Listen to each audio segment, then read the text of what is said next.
Here we're going to take a look at Dannie's split jerk. Let's check it out in full motion first.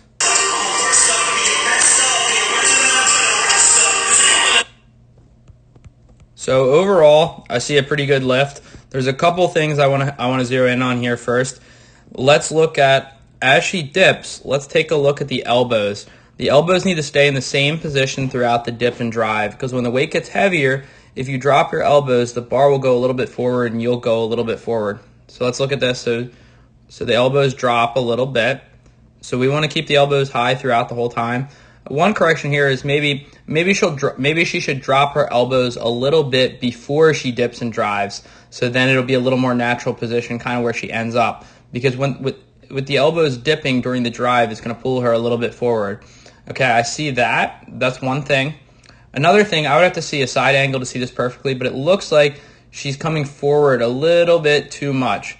When you jerk, your knees come forward and your hips drop at the same time. So you need to sit back. It looks like she's coming a little bit too much pressure forward. I noticed that, but to really see that, to see how much she's coming forward, we would need to see a direct side angle.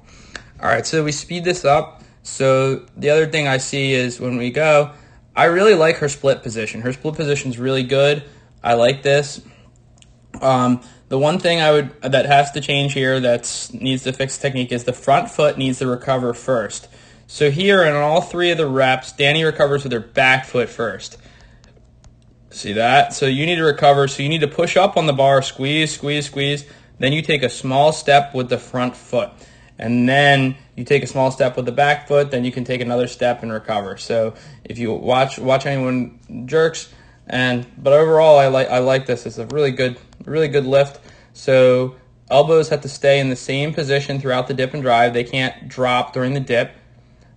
The dip and drive has to be, you have to sit back, hips have to sink, and knees come forward at the same time. So I see her just pitch a little forward on that, and that might be why the bar ends up just slightly forward and she adjusts it. Then fixing that back foot first, I think she just needs to be cued to do that, and she will do that. So that's her split jerk. We'll watch her second rep, and the second rep's very similar to the first, and then